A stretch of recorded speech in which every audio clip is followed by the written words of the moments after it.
Bienvenidos una vez más al módulo de hermenéutica, donde estamos haciendo un exhaustivo estudio acerca de cómo debemos interpretar la palabra.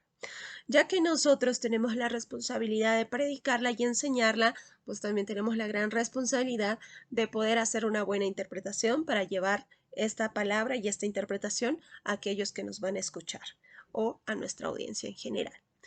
Para eso hemos determinado que a través del estudio de la hermenéutica, las reglas y leyes nos van a ayudar a determinar la interpretación correcta de aquello que se quiere enseñar. Hemos visto los fundamentos de la interpretación, hemos visto los principios generales de esta interpretación, hemos visto los principios especiales de interpretación, tomando en cuenta todos los tipos de contexto. Primeramente el contexto cercano, que muchas veces tiene que ver con los versículos que le siguen o le anteceden al que nosotros queremos estudiar. Hemos visto que se tiene que determinar alrededor de todo el capítulo completo, de todo el libro o incluso de toda la regla bíblica.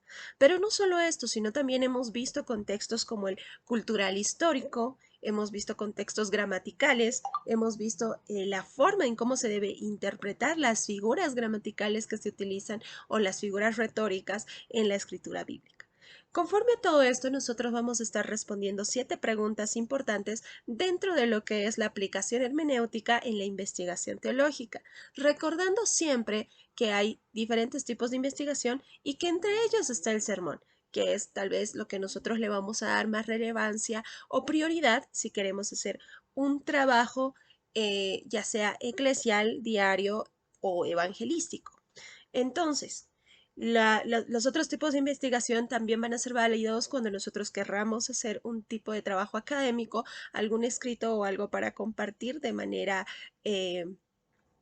como investigación, como un paper, tal vez como un ensayo, tal vez como un artículo. Así que todas estas reglas nos van a servir en el momento que nosotros queramos exponer nuestra investigación teológica, ya sea desde el sermón, incluso hasta una tesis doctoral, para poder hacer una investigación teológica. Muy bien, dentro de eso hemos visto que la exégesis bíblica va a ser el corazón de nuestra investigación o de la búsqueda de nuestra interpretación. Dentro de eso vamos a ver pasos exegéticos que nos van a ayudar a determinar cierta interpretación dentro de un contexto dado que nosotros queremos exponer. Primero vamos a ver cuál es el contexto canónico. Recordemos que el canon es una regla que va a medir o que va a capacitar que va a atribuirle, mejor dicho, a cierto texto, a cierto libro, la validez para que podamos confiar en lo que está escrito. Entonces, el poder determinar el contexto canónico para nosotros va a ser muy importante, ya que entendemos que dentro del ámbito protestante, nuestra Biblia tiene 66 libros. Y el poder encontrar el contexto canónico de lo que nosotros queremos estudiar va a determinar en gran parte la manera en cómo vamos a interpretar esta palabra o cómo vamos a interpretar esta porción bíblica, ¿no? También vamos a estar viendo lo que es una perícopa, que es el pensamiento central que expresa cierto escrito. Recordemos que la Biblia al principio no estaba dividida entre capítulos y versículos. Eso fue una invención mucho más tardía para la fácil ubicación de ciertos temas dentro de la Biblia, de ciertos textos, de ciertos escritos, de ciertas citas dentro de la Biblia.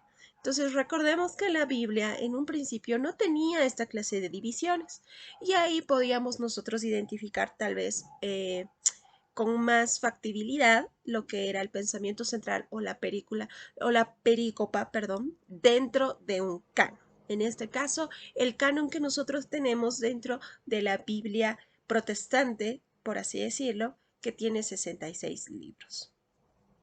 Esto va a terminar en gran manera cómo es que nosotros vamos a interpretar un pasaje dentro de este contexto. Así que no se pierdan esta clase, vamos a estar respondiendo esta pregunta y también vamos a estar respondiendo una segunda pregunta para poder hacer una interpretación bíblica y en este caso una exégesis para cualquier tipo de investigación teológica. La pregunta que también vamos a estar respondiendo va a ser ¿cuál es el texto original? ¿sí? Después de demarcar el pasaje que se va a estudiar, es decir, determinar su comienzo y su fin, que es lo que nos va a ayudar a hacer el contexto canónico, hay que establecer el texto. Esto significa determinar con tanta precisión como sea posible, por medio de la crítica textual, cuál era el texto original. Los textos bíblicos han sido preservados fielmente por los escribas a través de los siglos y bajo condiciones muy difíciles.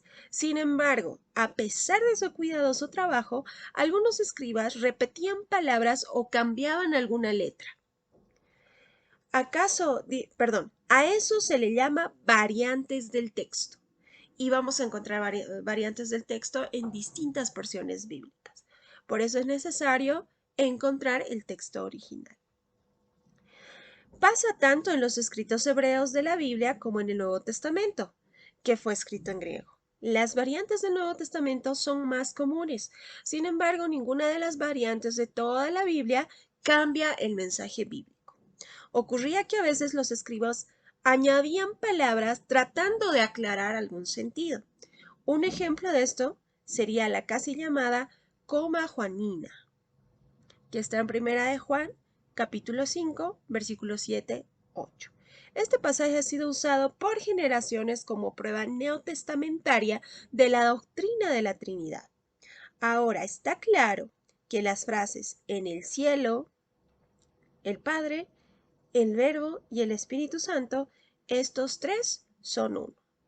Y tres son los que dan testimonio en la tierra.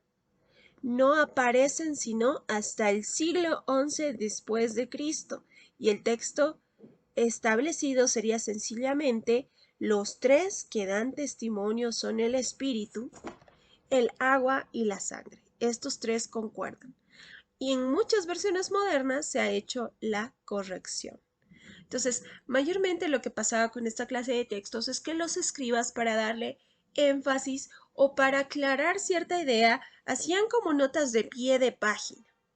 Entonces, estas eran para una mejor interpretación de la palabra, que no se encontraba en los escritos antes del siglo XI, como se dice, ¿no? Y hay muchos versículos que nosotros vamos a encontrar escritos de esa manera.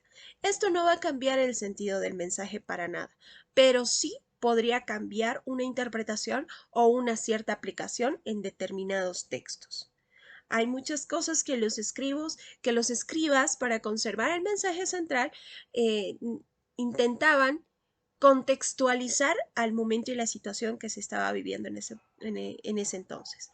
Entonces, lo que se busca es buscar el texto original. Muchas veces nos vamos a ir incluso a poder estudiar el griego koiné o el mismo hebreo en su debido caso para una buena interpretación bíblica.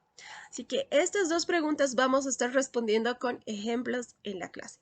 No se pierdan estas clases.